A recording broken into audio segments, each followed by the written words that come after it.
buku ini, membaca bab ini. Jadi menurut sebagian pendapat ulama fikih, bersentuhan suami istri itu, laki-laki perempuan termasuk suami istri, bisa membatalkan wudu. Ini pendapat sebagian ulama fikih demikian, meskipun ada pendapat yang lainnya. Nah, maka kalau memegang pendapat ini, termasuk suami istri bisa membatalkan wudu. Saya teringat kepada ibu saya. Ya, ibu saya itu paling sering kesal. Baru wudu bersentuhan dengan ayah saya, kesal, jadi batal jadinya. Karena orang tua saya memegang pendapat demikian. Bersentuhan suami istri termasuk yang membatalkan. Ada perasaan kesal di situ, Pak, ketika wudu itu batal. Hal yang semisal bisa kita bayangkan. Tadi bapak-bapak, ibu-ibu ikut sholat maghrib, sudah rakaat ketiga, duduk tahiyah, sudah baca tahiyah, tiba-tiba kentut. Sini tinggal sedikit lagi finish, tapi batal. Betul, itu adalah bagian dari takdir Allah, tapi manusiawi ketika kita itu merasa ada kesal di situ. Termasuk juga misalnya orang sudah keluar puluhan juta untuk berangkat umroh, tapi kemudian batal umrohnya, kesal di sana. Maka ini permisalan, Pak. Ibadah-ibadah itu bisa batal, dari wudu, sholat, dan ibadah-ibadah yang lainnya. Puasa demikian juga bisa batal. Maka demikian juga dengan tauhid. Tauhid seseorang pun bisa batal. Kita wudu ringan sebetulnya, tinggal ambil wudu lagi. Sholat ya tinggal diulangi lagi sholatnya. Ini ringan dibandingkan dengan tauhid. Tauhid itu adalah modal utama kita, pokok yang melandasi ibadah-ibadah yang lainnya. Maka kita sangat berhati-hati, jangan sampai tauhid ini kemudian batal. Inilah yang kita bahas pada pertemuan kali ini dan pertemuan berikutnya. Di dalam bab ini kata penulis, nawaqidut tauhid wa nawaqisuhu, pembatal-pembatal tauhid dan pengurang-pengurangnya. Apa saja yang bisa mengurangi kesempurnaan dari tauhid. Jadi perhatikan, di situ ada dua istilah, ada nawaqid dan ada nawaqis. Nawaqid itu membatalkan, nawaqis itu mengurangi. Ibaratnya kalau seperti bangunan, yang namanya nawaqid itu dia menyerang pondasinya. Yang diserang adalah pondasi, roboh semua bangunan itu, sehingga sebuah gedung tidak lagi dikatakan sebuah gedung ketika dia roboh dari pondasinya.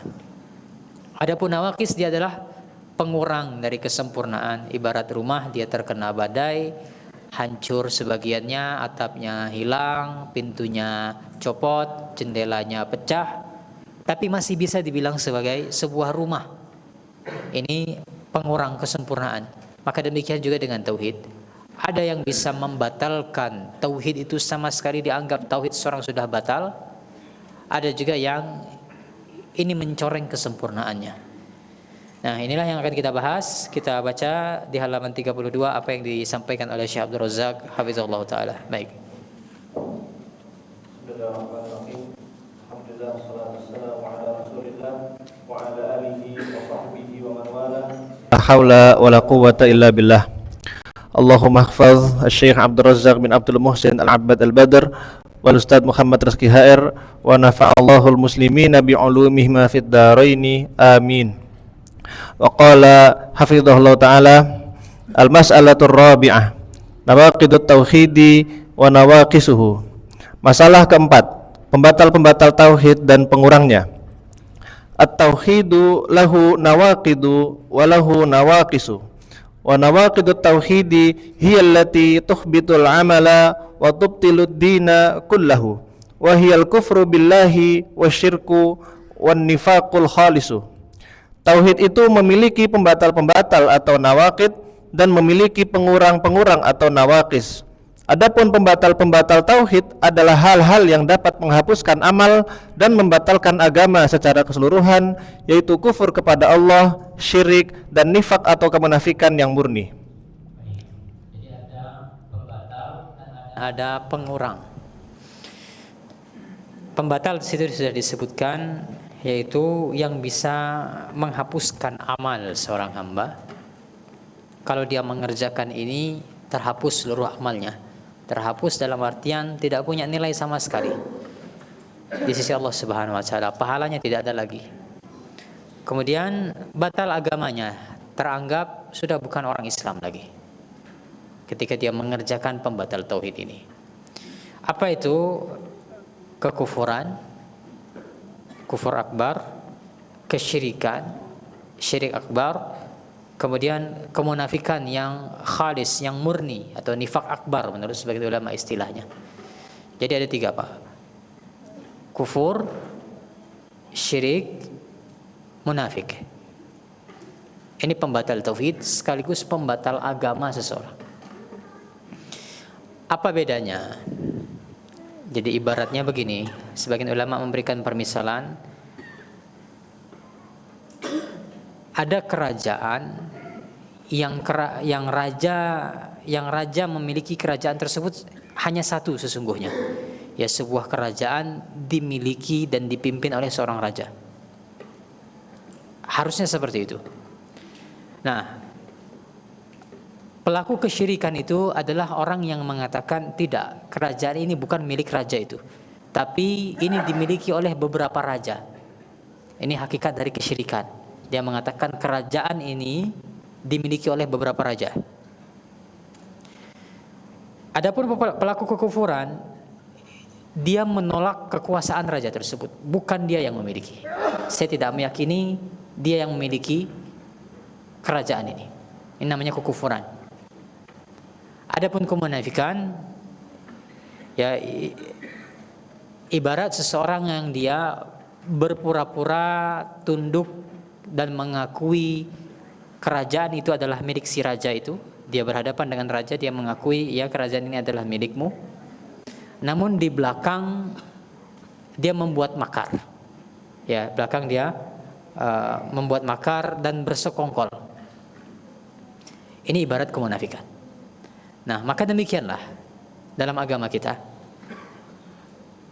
Kekufuran itu orang yang menolak untuk beriman kepada Allah Subhanahu wa taala.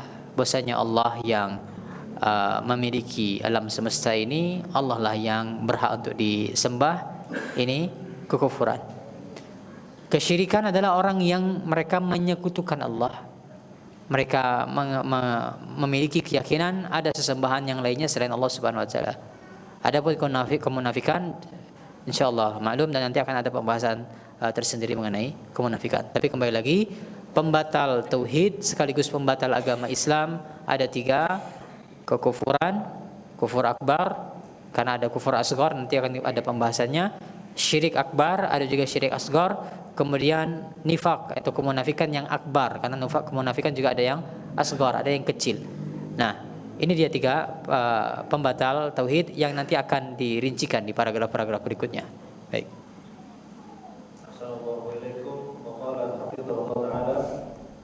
Al-kufru bi anwa'ihi wasyirku bi anwa'ihi wan nifaqul akbaru bi anwa'ihi hadhihi kulluha nawaqidu lit-tauhidi tanqudut tauhida min aslihi wa tahdimuhu min asasihi.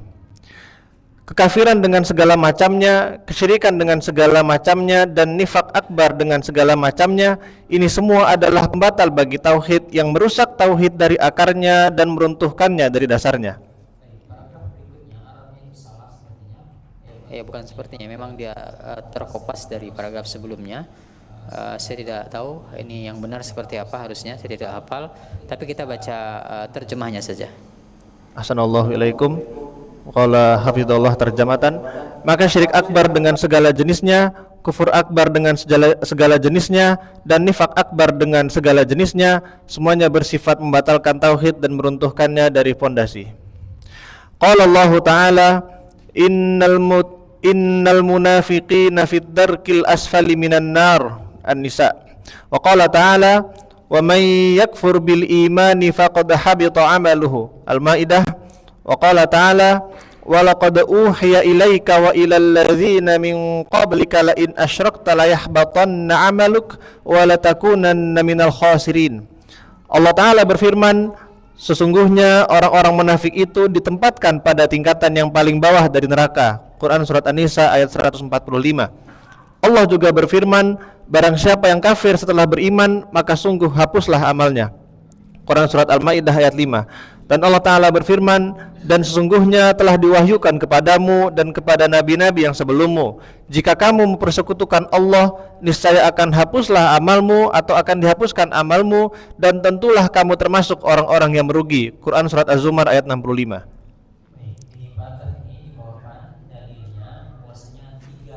Perbuatan tadilah yang bisa menghancurkan tauhid seseorang dan membatalkan agama Islam seseorang. Kita baca lagi dari surah An-Nisa 145 tadi, innal munafiqina fid darkil asfal minan nar.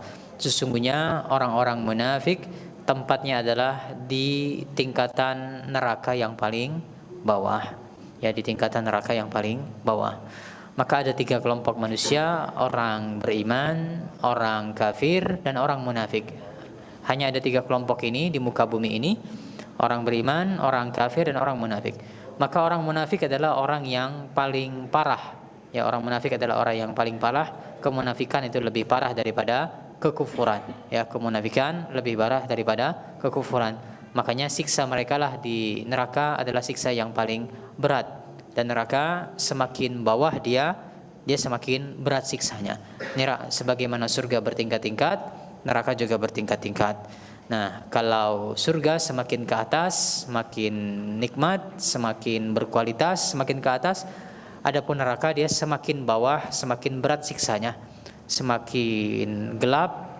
Nah, dan siksaan yang paling parah adalah di semakin dasar, dan situlah tempat orang-orang munafik.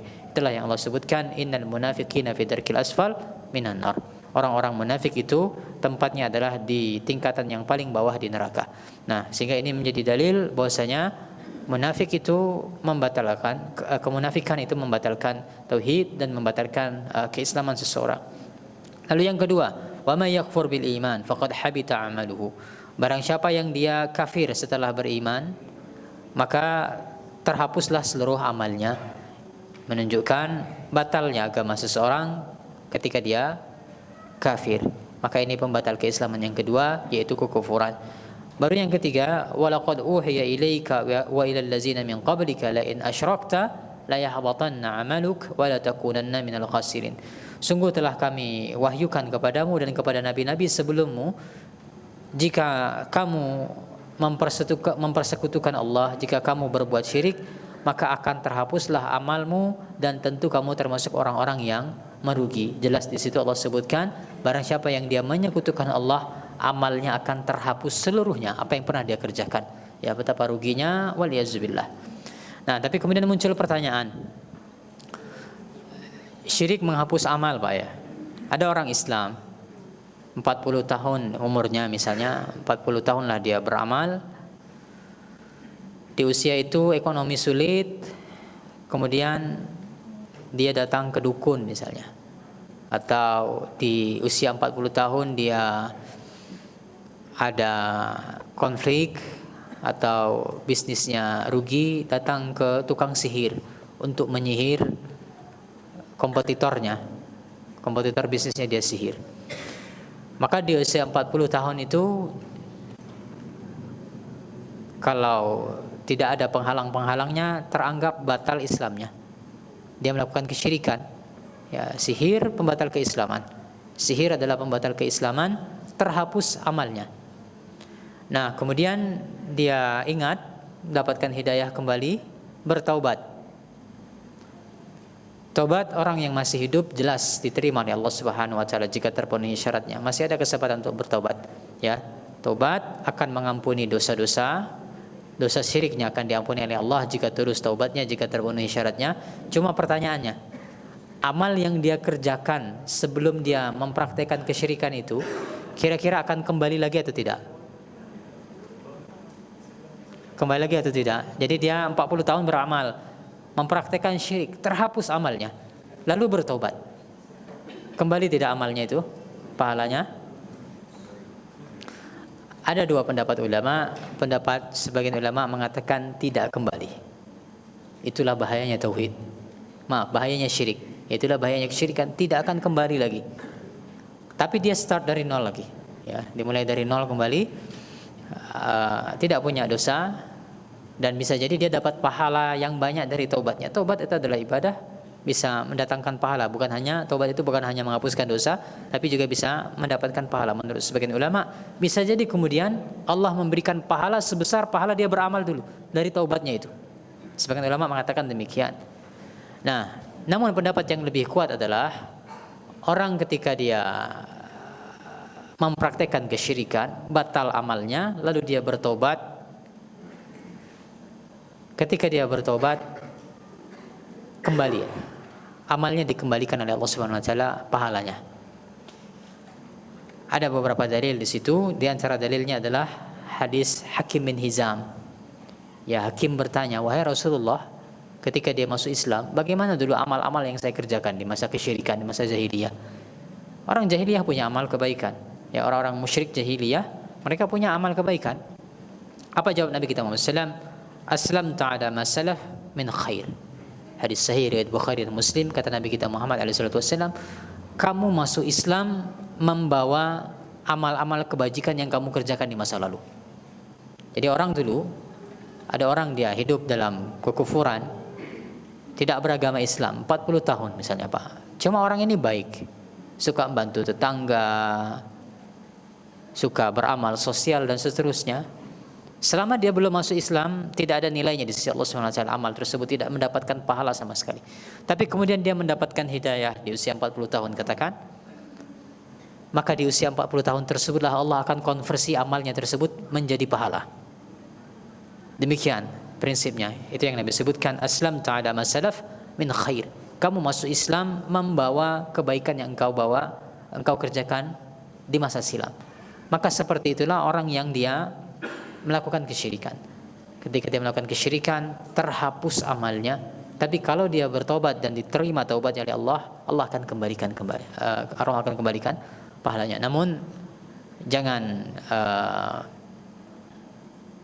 menganggap remeh kemudian, ya. Jangan sampai dengan pendapat tersebut adalah yang kuat membuat kita menganggap remeh praktek kesyirikan. Iya, kalau satu ada kesempatan untuk bertobat. Ya, betapa banyak orang yang kemudian tidak punya kesempatan untuk bertobat, belum sempat bertobat ketika dia masih punya dosa syirik yang belum dia sempat taubati. Lalu yang kedua, kalaupun masih punya kesempatan, siapa yang menjamin taubat itu diterima oleh Allah Subhanahu wa taala? Kita hanya bisa berupaya, dipenuhi syarat-syaratnya, diterima atau tidak, kita tidak bisa memastikan. Nah, sehingga jangan membuat skenario seperti itu. Tidak apa-apalah syirikan, kan nanti bisa bertobat, nanti kan dikembalikan lagi oleh Allah Subhanahu wa taala. Jangan. Baik, tapi kembali lagi, ini dalilnya kemunafikan, kekufuran dan juga kesyirikan itulah yang membatalkan tauhid seseorang.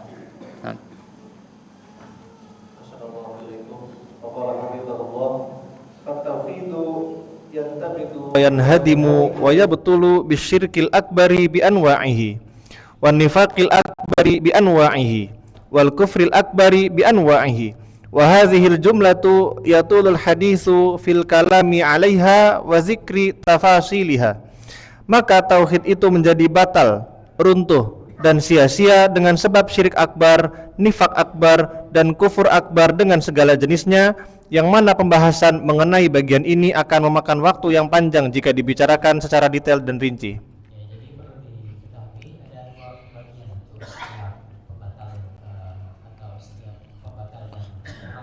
Dari tauhid tadi, kufur, ada kufur akbar, ada kufur asghar.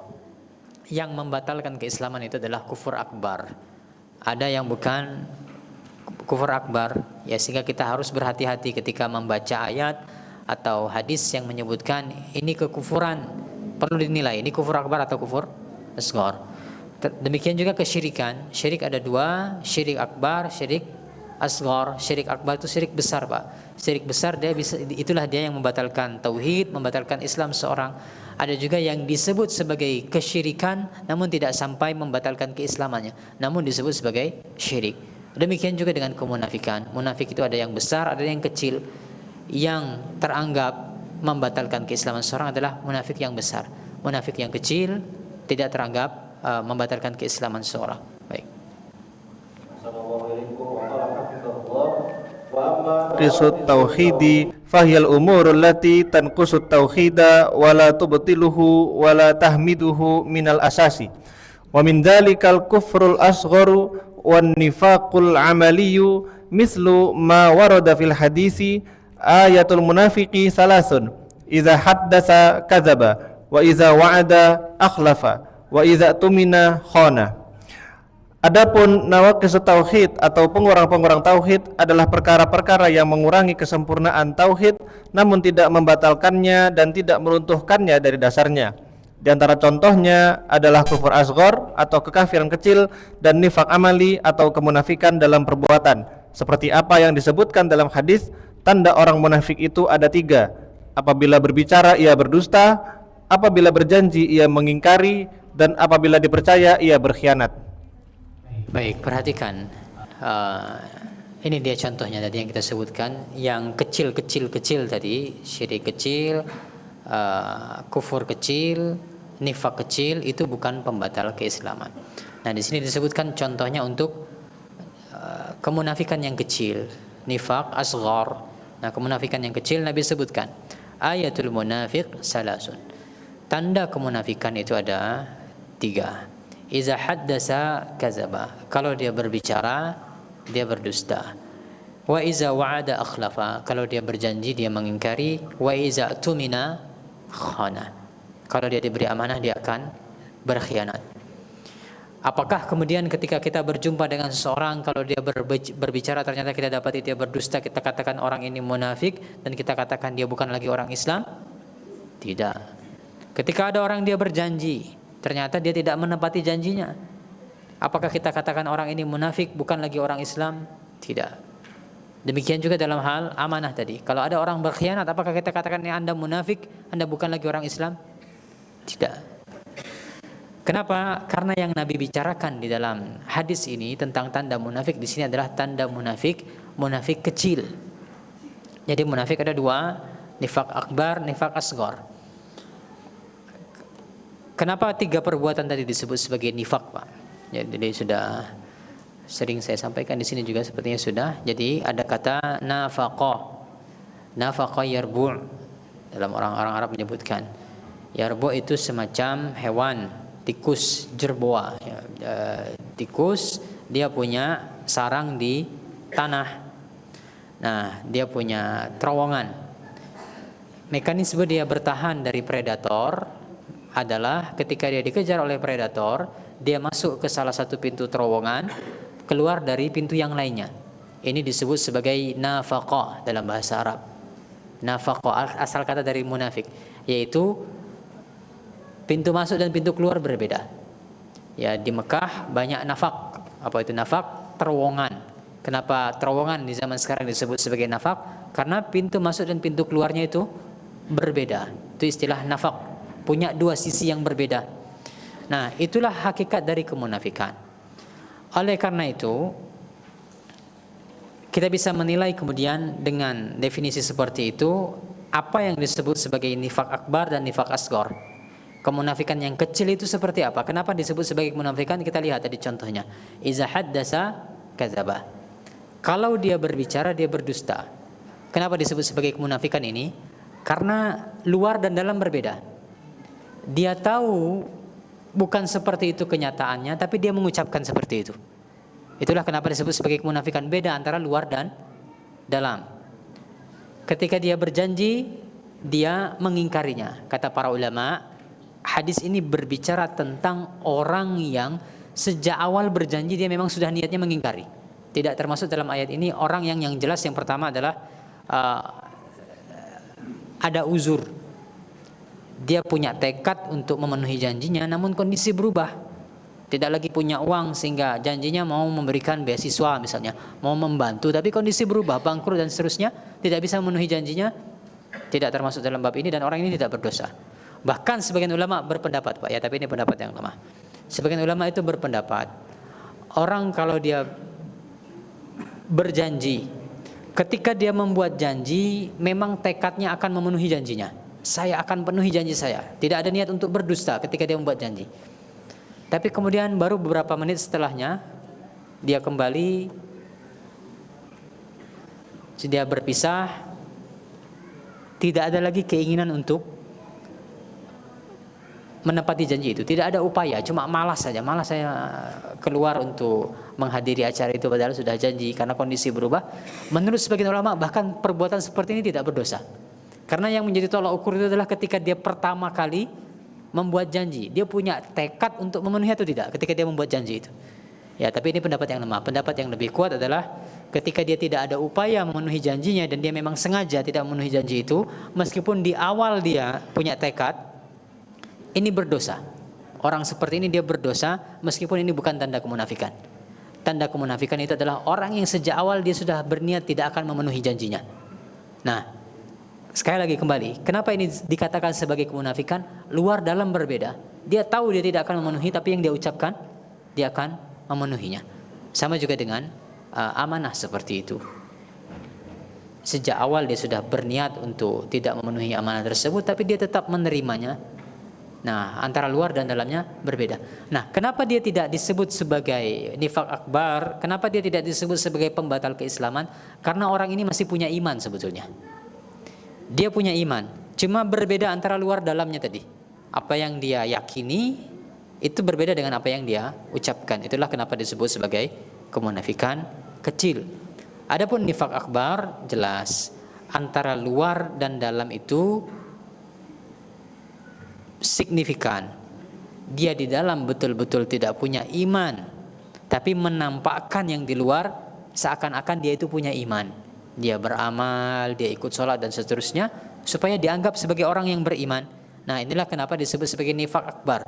Memang pokoknya dia tidak punya. Kalau kasus nifaq asgar tadi, ini orang beriman sebetulnya. Dia punya iman, cuma berbeda antara luar dan dalamnya. Ya, dia punya iman tapi apa yang dia ucapkan berbeda antara luar dan dalamnya. Tapi kembali lagi Bapak Ibu sekalian rahimani wa rahimakumullah, untuk 3 pembatal tadi dia ada bagian yang kecilnya yang tidak sampai membatalkan keislaman. Tadi kalau dalam hal kemunafikan kita sebutkan tadi sudah contohnya kemunafikan yang kecil yang tidak membatalkan keislaman itu yang Nabi sebutkan dalam hadis tadi. Baik. Hadhihi nawaqisut tauhidi idza wujidat fil 'abdi naqasa tauhiduhu wa naqasa imanuhu wa kadzalika syirkul asgharu wal alfadzus syirkiyatu allati la yaqsidu al insanu haqiqataha wa innama taqa'u ala lisanihi hadhihi tunqisu tauhidahu amma idza taqada haqiqataha kanas minasyirkil akbari an-naqidi lit tauhidi. Perkara-perkara pengurang tauhid ini jika terdapat pada diri seorang hamba maka akan berkurang kadar tauhid dan imannya. Demikian pula dengan syirik asghar dan lafal-lafal kesyirikan yang tidak dimaksudkan hakikatnya oleh seseorang melainkan hanya terucap di lisannya saja. Hal-hal ini mengurangi tauhidnya. Namun apabila ia meyakini hakikat kebenaran dari ucapan syirik tersebut, maka hal itu termasuk ke dalam syirik akbar yang membatalkan tauhid. Syirik kecil. Apakah syirik kecil membatalkan tauhid? Apakah membatalkan Islam seseorang? Jawabannya tidak, selama dia tidak meyakini hakikat dari apa yang dia ucapkan. Kalau perbuatan syirik ini adalah berkaitan dengan ucapan. Kalau dia meyakini memang seperti itu, maka bisa naik ke level syirik akbar. Apa contohnya?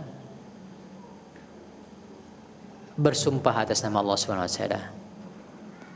Man ahlafa bi ghairillah faqad asyrak.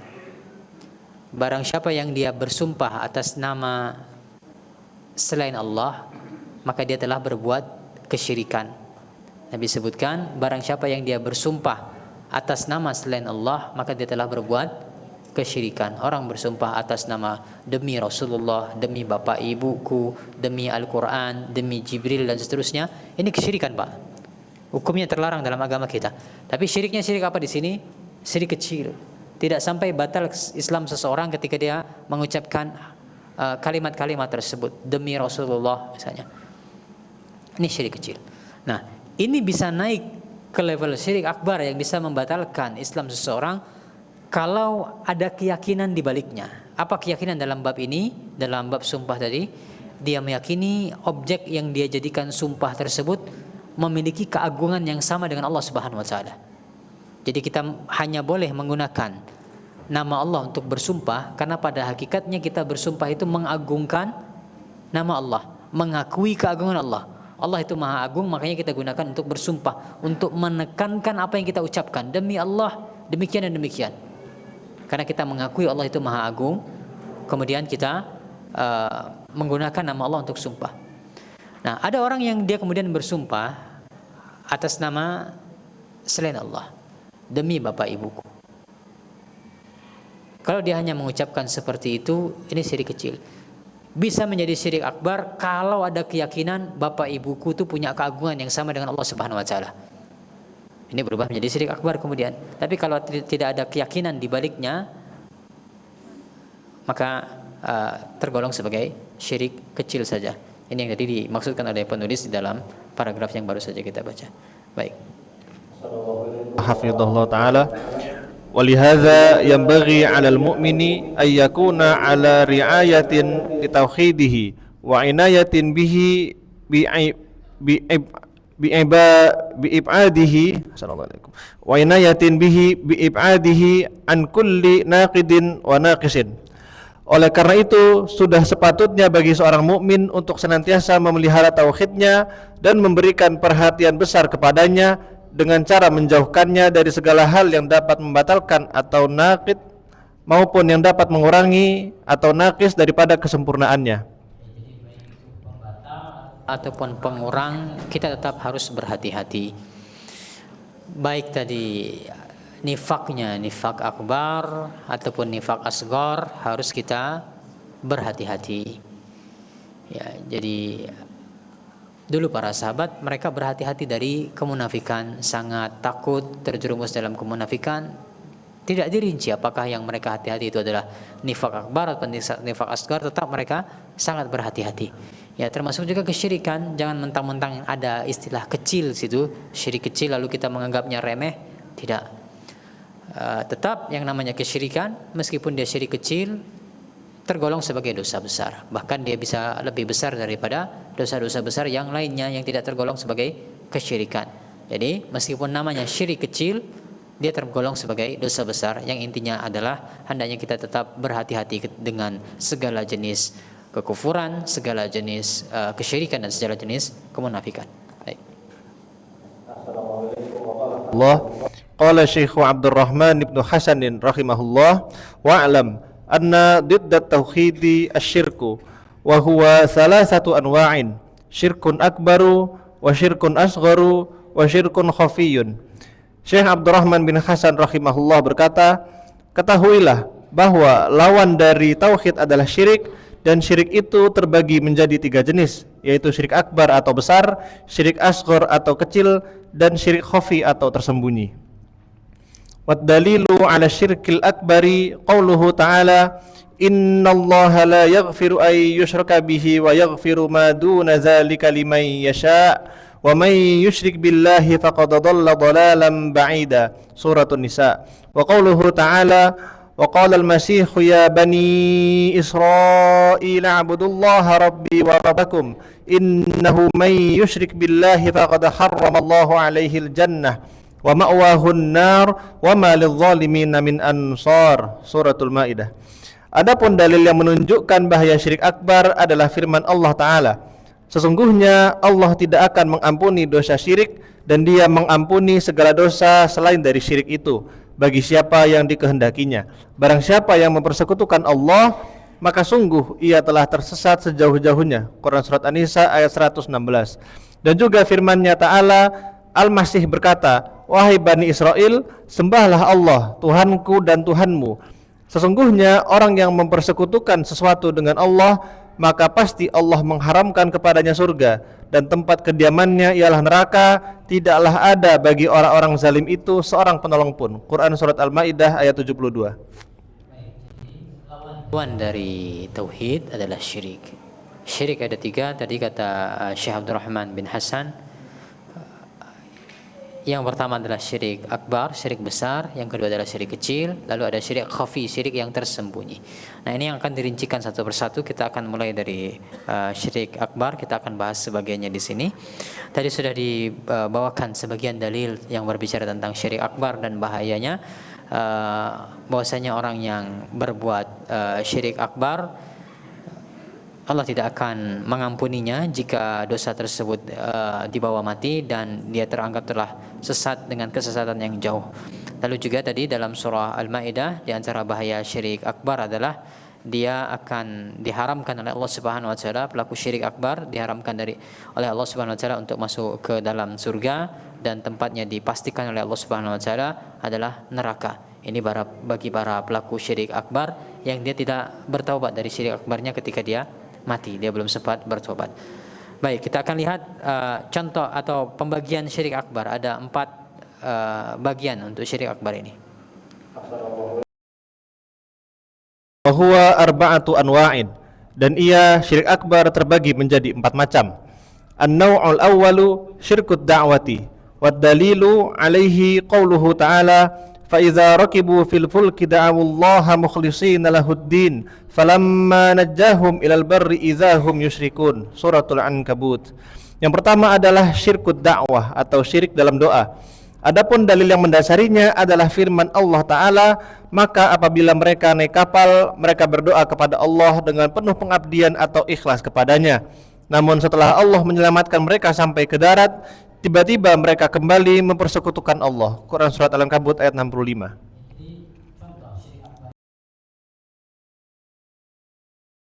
Kepada selain Allah Subhanahu wa taala, meminta kepada selain Allah Subhanahu wa taala, inilah dia syirik akbar yang bisa membatalkan tauhid seseorang. Baik, yang kedua. Wa qala hafizahullah taala, an-naw'u tsani syirkun niyyati wa hiya al-iradatu wal qasdu.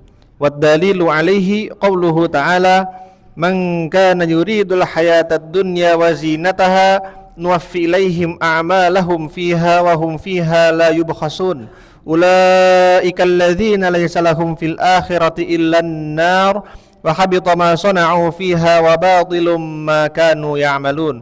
Surah Hud. Yang kedua adalah syirkun niyyah atau syirik niat, yaitu kehendak dan tujuan.